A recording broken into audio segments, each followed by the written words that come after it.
Hare Krishna, Hare Krishna, Krishna Krishna, Hare Hare.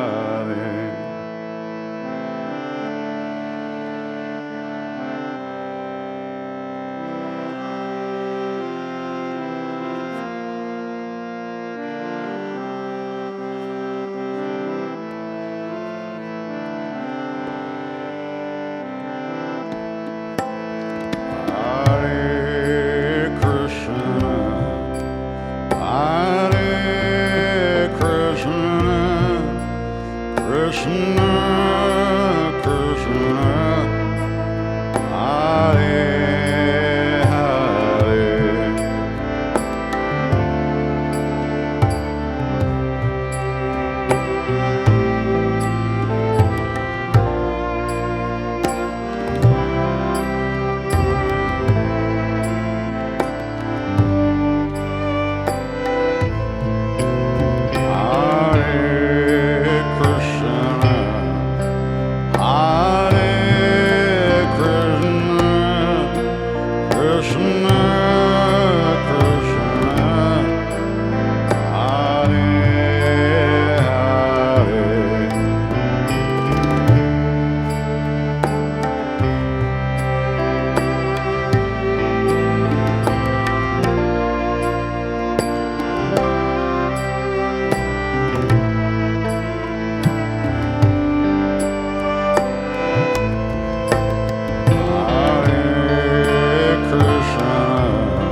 Krishna,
Sound that saved a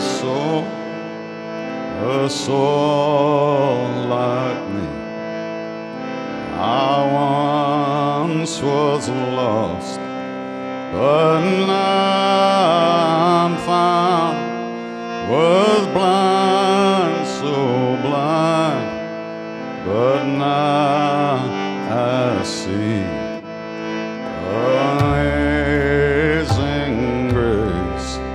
How sweet the sound that saved a soul like me. I once was lost, but now I'm found. Was blind, so blind, but now I see. Hare Krishna, Hare Krishna, Krishna Krishna, Hare Hare, Hare Rama, Hare Rama, Rama Rama, Hare Hare.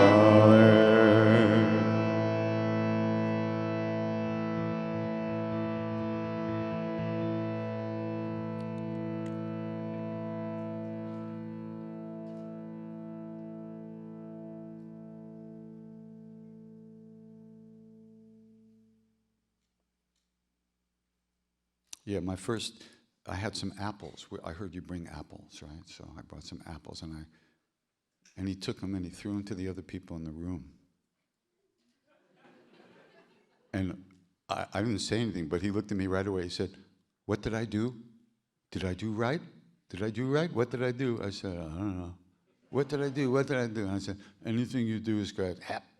What did I do? I don't know. He said, "The prasad, the apples, come from God, and they go to God."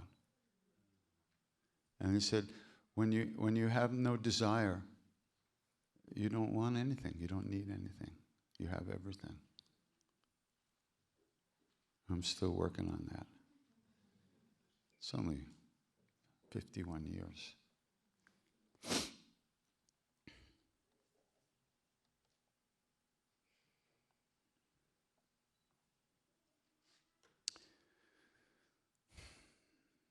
To be in the presence of a being like that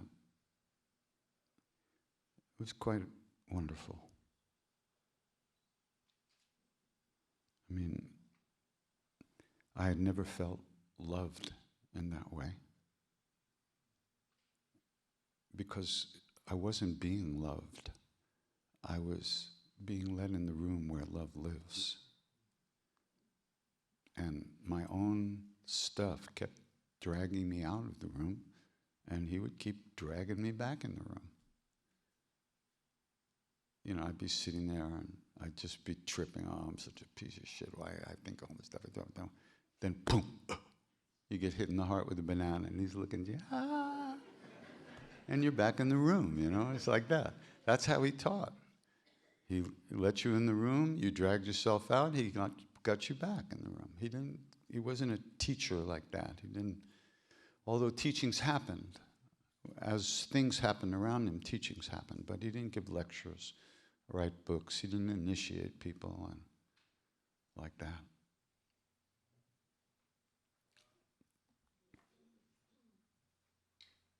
We asked him, "How do you find God?" We thought he likes us. Maybe he'll tell us, you know. He said, serve people. What? Serve people? I mean, you got to understand, we were younger and stupid. Serve people? Maybe he's not paying attention. So how do you raise, like, Kundalini? You know? He said, feed people. We just, you understand, we couldn't, it was too high. The teaching was too high for us. We couldn't handle it. We thought you're supposed to meditate your ass off until you go stiff and fall over, you know? But no. He was, don't think about yourself. And what else do we do? A whole life long. Think about ourselves. Every day, all night, we do it again the next day. We think about ourselves. How am I now? How am I now? Do I have what I want? Do I have what I don't want? Do I want that? Am I tall enough, short enough? There's no end to it. All we do is think about ourselves. Or we're measuring against how are they. He said, don't think about yourself. And then when I was going to kill myself, I was having a nervous breakdown that he precipitated.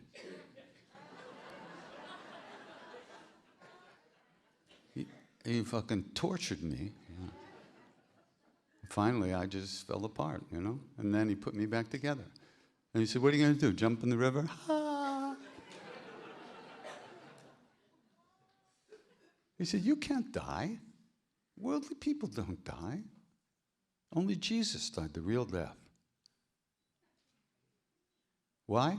Because he never thought of himself. He gave his life for his people. That's the way it was translated. And then he said, see, it had to do with him trying to marry me off. See, I was dedicated to one thing, staying as close to that body as humanly possible, as much as humanly possible. And there was a nice group of Westerners there, you know, and sometimes people would get together, a couple would get together, and he'd go, oh, they're friends. That's nice, they're friends, very good. A couple of days later, oh, they're good friends. A couple of days later, boom, you're married, go to America, see your parents. Not me. First of all, when I left the States, I had absolutely no intention of ever returning to the United States of America. I sold everything I had. I gave my jeans away. Everything, my car, my guitars, I sold everything. I was never coming back. So much for plans. One day he looked at me and said, America Jao, you have to go back. I said, Baba, I'm just learning Hindi. Too bad. You have to go. You have attachment there. This is after 2.5 years with him in India. You have attachment there. I didn't know what he was talking about. Now I know. Every single thing that's happened to me since that moment to this moment, that's what he was talking about. There was so many uncooked seeds in this, whatever it is, that had to come out. They couldn't be fried or eliminated in India. They had to come out. You have to live through a certain amount of hell. Otherwise, it stays in there. It has to come out. It has to come out. And it's going to come out one way or the other. But I wouldn't live long enough in India. I was really sick to get through this stuff. First night in New York City, after 2.5 years in India, my father, God bless him, he takes me to a basketball game and a porn movie. I've been celibate for 2.5 years because I didn't want to get involved with anybody. Celibate.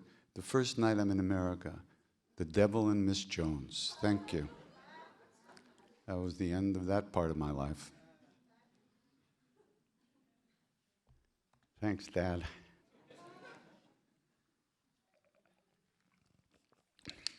Yeah, we were coming out of Madison Square Garden after a Knicks game, walking down the street, and it was this, a movie theater marquee. It said, The Devil and Miss Jones. I said, what's that? He said, well, let's go see. We saw.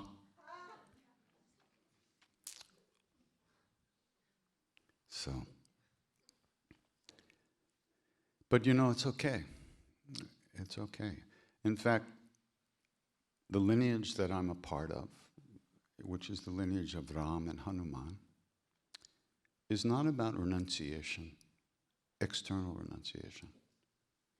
There's a Sanskrit shloka, which of course I don't remember, but the translation is that Hanuman, think of Hanuman as, in New York City there used to be the 42nd Street shuttle, and it went from Grand Central Station, which is on the east side, all the way to the west side. Now there's actually a stop in the middle, but in the old days there were no stops. So once you get on the shuttle, you're on the shuttle till you get off on the west side. So Hanuman is kind of like that. It is a flow of grace that once it's entered into, you can't get off until you're free, which is good. And so, so this shloka goes that Hanuman bestows liberation by allowing us to merge with his nature, with who he is. And in the process, we are not allowed, but in the process, we're able to satisfy the desires that we need to satisfy in order to move on with our work. Because we're hungry. We're hungry for a lot of things. And if you don't eat, you starve to death. So there's no getting around it. One has to go through it. And sometimes it's scary. Sometimes you really don't know what's going on, most of the time. But the context in which we live our lives is the most important thing. If in our hearts we want to be free of suffering,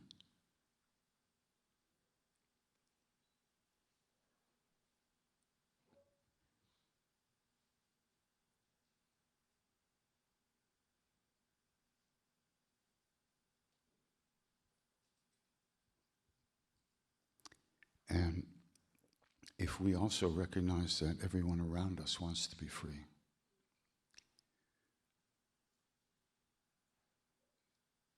then we try to figure out how to live a life where we don't hurt ourselves or hurt others.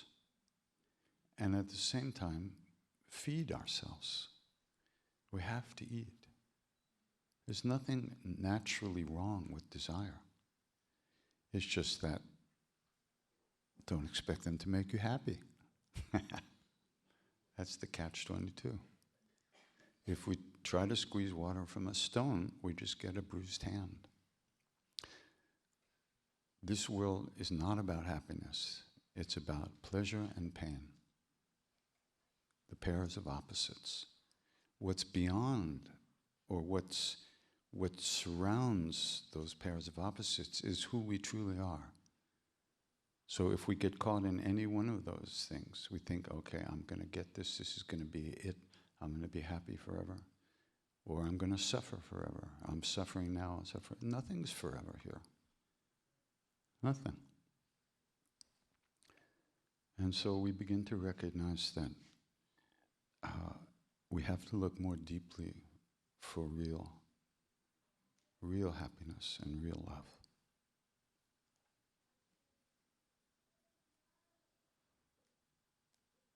And as long as we don't expect stuff to make us happy, we can play with stuff. Why not? But it's subtle. It's easy to get caught. We're really good at fooling ourselves, he said. So, anybody else? Oh, is that enough? You're standing there the whole time?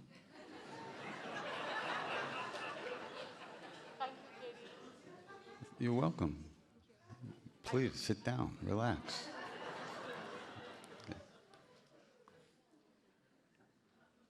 Talk about self-involvement. Hi. Hello.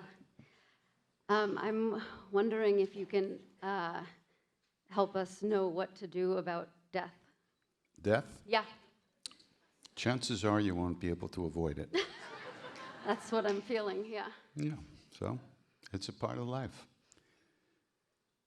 What they say is that the only thing you take with you is your state of mind. So it's good to work on that. And then, I mean, you don't know what's going to happen the next second, but that doesn't mean you have to be afraid of that.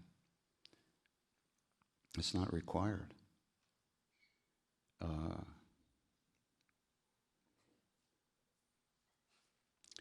Having not died that recently, I don't have much to say to you about it. What about the death of people you love? Yeah, the love doesn't go away. The bodies go away. But because we identify with our bodies, we think we are this, basically. And we think if this is gone, we're gone. Well, they call that a delusion. So if that's not necessarily true, then let's find out what is true. And I've known a few people who are no longer in their bodies. And once the grief works itself out, all I feel is their presence. I don't feel far away from them. And the love never, why should the love end? But the grief is, you have to live through that. It's not a bad thing. It's human. We're human. But the thing is, we think we're the bodies and then think that the person was that body. And of course, that's what 99.9% of the human people believe, but it still may not be true. But the most important thing about death is that you take your state of mind is what goes on with you.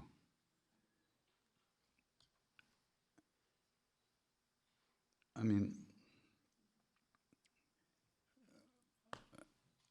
the Western culture doesn't, it's really about getting as many toys as you can, as long and playing as much as you can until you're gone, and that's the way we're brought up. So it's understandable why we feel that way, but and certainly it's very hard to prove that there's anything else. But one thing's for sure is you have your state of mind right now. Do everything you can to transform that into a good state of mind, a positive state of mind. Because if you're projecting that it's going to be terrible and I miss those people, you're poisoning this water right now, which we all do, but it's not required. And I think you'll find as you open to the feelings that you'll find that love in there, and you'll feel the presence of those people who don't longer have the body that you knew them in. It's just something you have to feel from the inside. But the most important thing is don't. Why do we victimize ourselves all the time? Can't we give ourselves a break? Because we're doing it to ourselves, right? Yeah, we're allowed to feel grief. We're allowed to miss people. But that's not the whole story. It's part of the story, but it's not the whole story. You still feel the love for those people. And as you let go of the grief, you'll find that love is very sweet, and you'll feel the presence of those people. But you may not be able to touch them, and you may not be able to see them. But the most important thing is how we go through our days, and the ways that we torture ourselves. Is it really necessary? No, it's not, but it is habitual. And so with practice, you're practicing letting go of a thought that's got you for no other reason than just to let it go. You don't label it, define it, write it down, put a check next to it. You just let it go and come back. And as you keep doing that, you're training your inner awareness, and it doesn't get as caught in that stuff and as glued to those negative, unhappy emotions. But it's practice. It takes kind of buying into the trip a little bit, you know.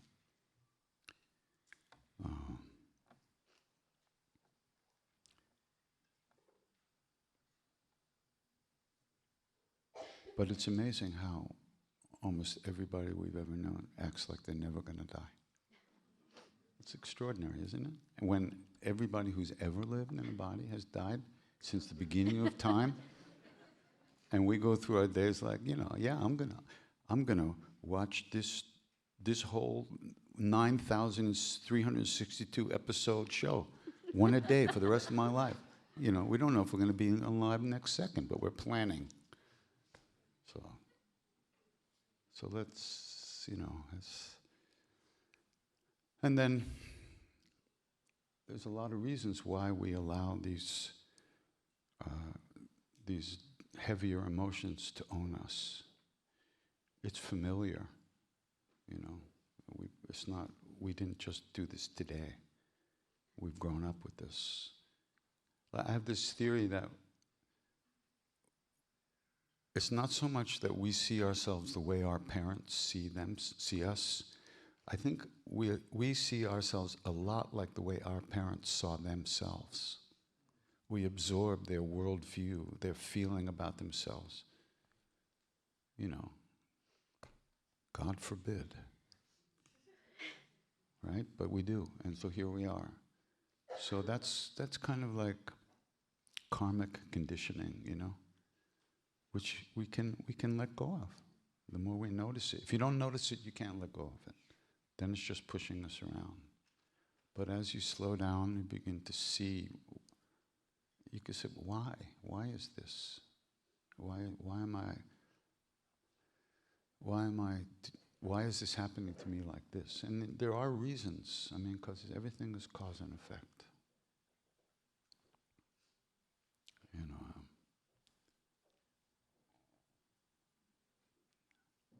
Yeah. So. Good luck.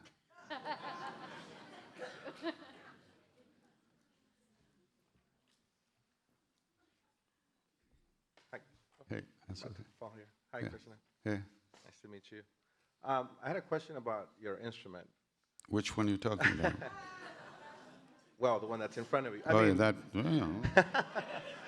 Oh, you mean the harmonium? Yeah. Oh, thank Did you. it choose you or did you choose it? It's what? Did it choose you or did you choose it to, transmit that vocal range that you have, the timbre? It comes, already tuned. No, but my question is, why? Why the harmonium? Oh, why the harmonium? Yeah. Well, when I started singing with people, I played this little thing called an ektar. Bang, bang, bang, bang, bang. It wasn't very loud, and then too many people started coming. So I had to find something louder. It never occurred to me to use a microphone. So this was louder. Oh, okay. And I had had piano lessons when I was 10 years old for a couple of weeks. And that's about how I play the harmonium. On the Namah Shivaya song, is that Maharaji in the beginning singing? No, that's Tiwari, Mr. Tiwari, my Indian father. Oh, is it? Yeah, he's doing Shiva Puja up in Jageshwar, which is up in the mountains. That's the first song I ever heard from you. And when I heard him, Yeah. I was just mesmerized. Yeah. I was like, His idea of a hot night was like jumping in any Shiva temple anywhere. We're driving along the road, and there's this little Shiva temple off the road, and the car stops and he goes running in, and of course I have to go with him, and I look down, there's like a foot of water. And there's creepy crawlies all around the water, and he's down in the water. And I'm like, God damn it, you know. 3 hours, and there's things crawling all over you, you know. That was, you know, that's their idea of a My last question is, yeah. is there a smell that reminds you of Maharaji? Like you smell it and he comes to your mind. I know it's a trivial question, but.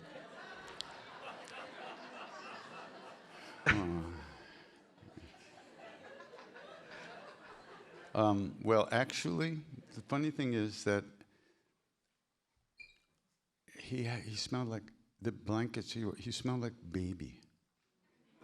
Everybody said he smells like a baby, you know. So there's other smells, but after all, his nickname was Tati Wala Baba.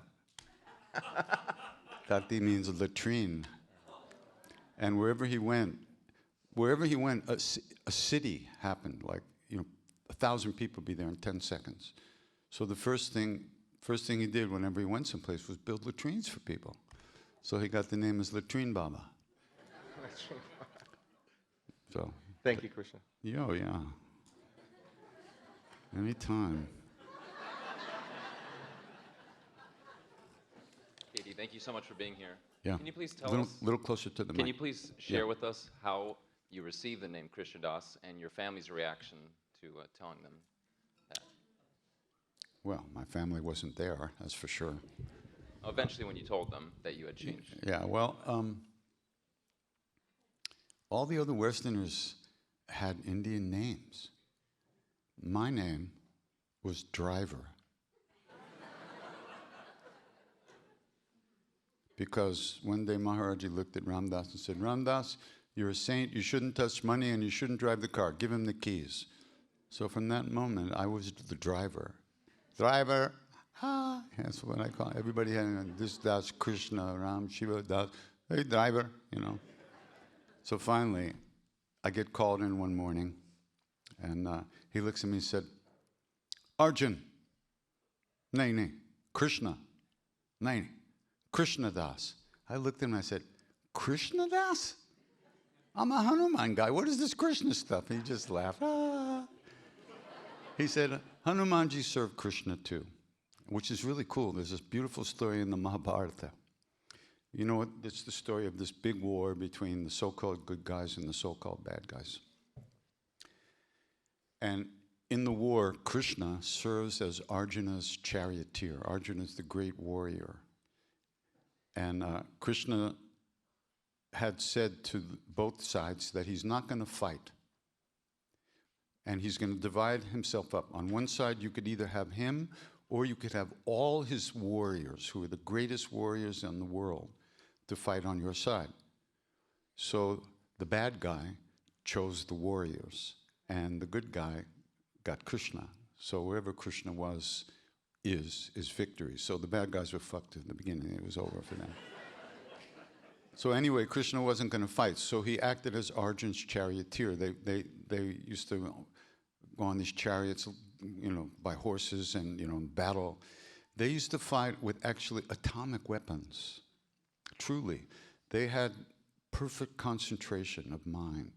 And according to how much concentration they had when they invoked the mantra to put on the arrow, with the arrow, the amount of concentration they had to do with how powerful that particular missile would be. And so they fought. And so all through the war, all these chariots kept getting blown up, and they'd have to replace the chariots. So at the end of the war was over, Krishna says to Arjun, he said, okay, every day during the war, I've gotten off the chariot first and helped you off the chariot because I was acting your charioteer. But today, you jump off and run as fast as you can away. So Arjuna just did it. And then he gets a distance away, and then Krishna steps off the chariot. There was a white flag on the chariot with a picture, with an outline of a red monkey on the chariot.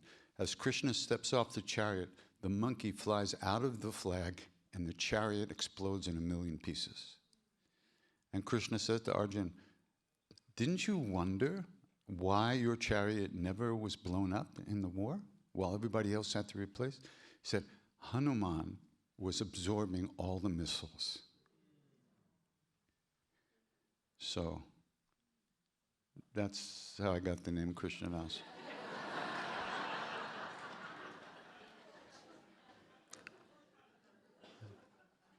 So there was a funny thing. So after my nervous breakdown, Maharaji, he changed my name.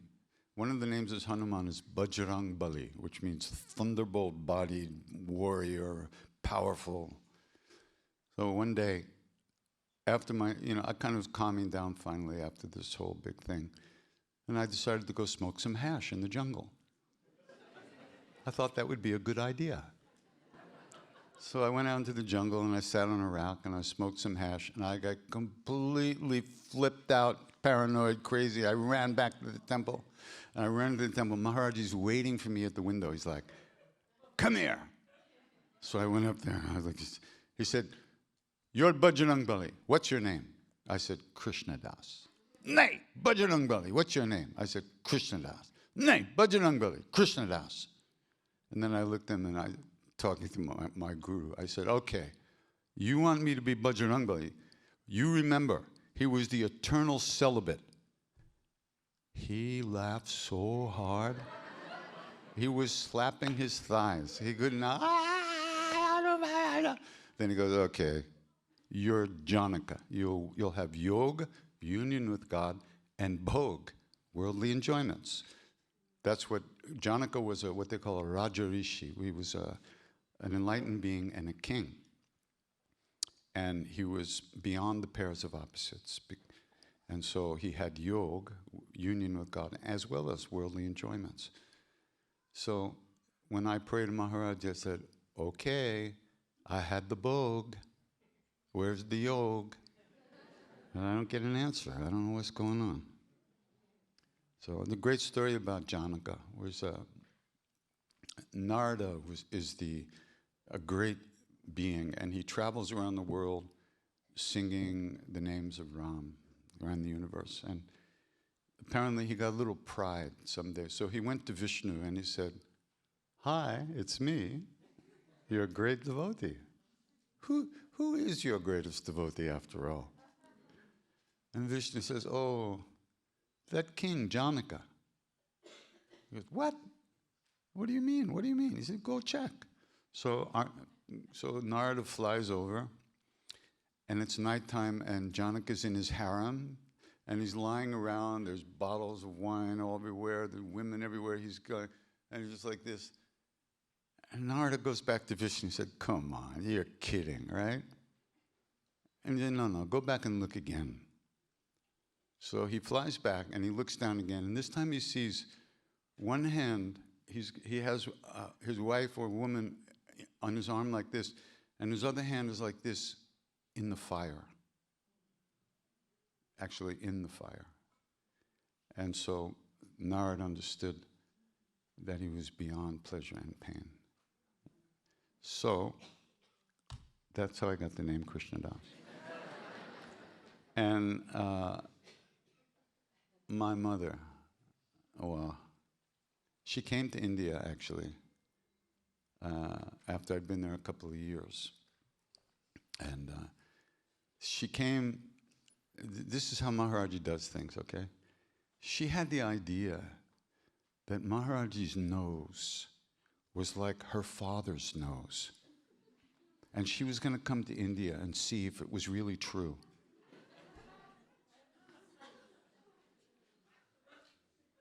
And then also she told my sister, I'm going to bring him back, which was not going to happen. But anyhow, so she came, and Maharaji gave her the name Yashoda, Krishna's mother. So and she lived on Long Island, and sometimes people were coming in to New York to chant with me, and they'd pick her up and bring her in. And yeah, she called me, I don't know what she called me. Called me irresponsible, unreliable. It's undeniably true. So yeah, thank you. Das is servant. It's from the lineage of Hanuman. So Krishna Das is a servant of God, like Ram Das is a servant of God. Hi. Hi. I may not phrase this correctly, but why is the design that the truth is hidden? And do you think that design is unique to an earthly experience? I don't know what you're talking about. Well, you had mentioned earlier that it's like it's hidden and we have to look for it, and I'm just, if it's a design, I'm just wondering why is that? Because you made it that way. Because you are who you think you are, and you don't know what's looking out of your eyes. You only know what you see. You don't know what's seeing. You don't know the hearing. You don't know the awareness, the pure consciousness within. That's who we truly are. But that consciousness is stuck on the objects. And we see the objects, but we don't see the seer. And we think we think our thoughts. We think we are our thoughts, but we don't see the awareness of what's aware of the thought. We only see the thought. So that's, in a sense, it's hidden because we're looking out instead of looking in. And everybody's consciousness is exactly the same.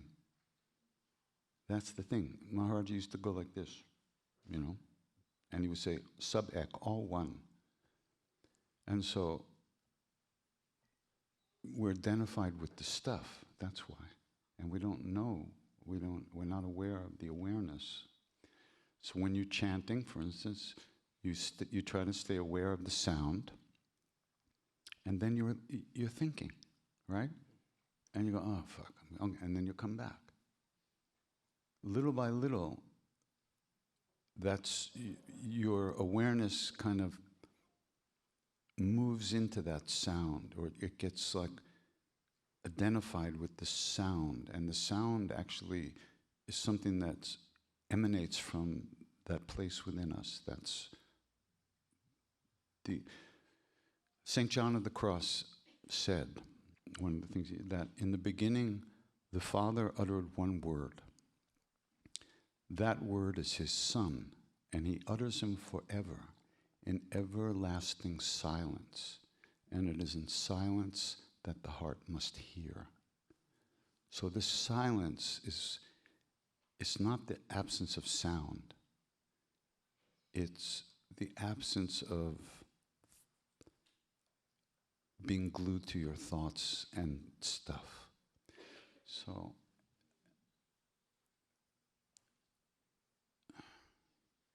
it's a shift in awareness.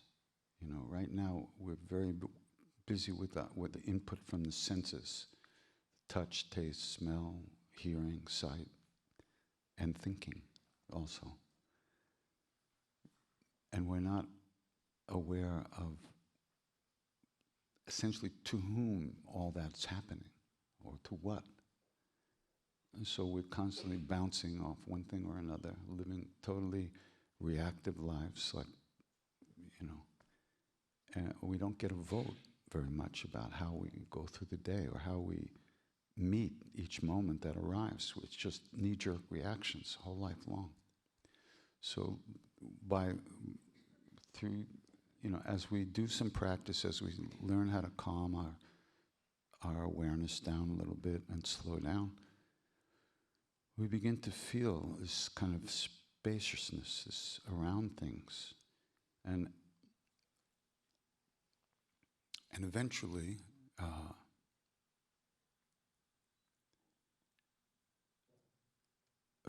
we actually can experience that we are not the thoughts. It's hard to talk about, and you have to kind of fall in it yourself. But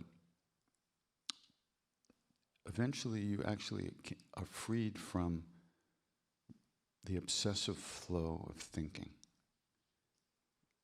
And you're just here.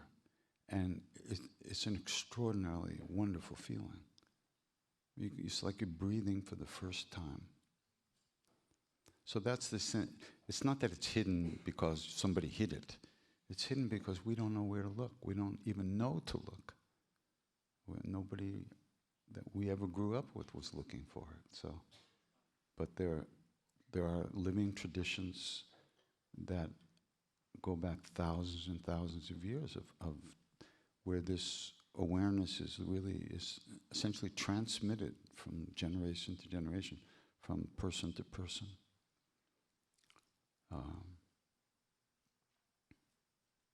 And through the repetition of the name, you can have that experience, because these names come from in there, and as your perspective kind of shifts, you move into this place where there's this flow of consciousness, of beingness. It's not being anything, it's just being. And it's totally doable, but one has to do it. And one of the biggest obstacles is that we don't believe it. So if we don't believe it, then what the fuck, you know? So the thing that forces us to do some practice is suffering. The dissatisfactory nature of stuff. No matter how much stuff you get, you can't hold on to it, and it's never going to give you what you're really looking for. So, you know, somebody once asked me, Rolling Stone was interviewing me, and the guy was like, come on now, tell the truth. What do you think about all these rock stars that are getting into yoga and stuff, meditation? Isn't it just bullshit? And I said, no. These are the people who have access to whatever the fuck they want 24 hours a day. You want this, you dial the number, and it comes to you. And they've had it. They've eaten as much shit as they can eat. They've had as much stuff as they could ever possibly have, and they hit the wall. They're not happy, and they already have everything they ever imagined they could have. And that's when wisdom arises. And that's what Buddha said when he came out of the jungle. Yo, monks, shit don't work. Something like that. Yeah.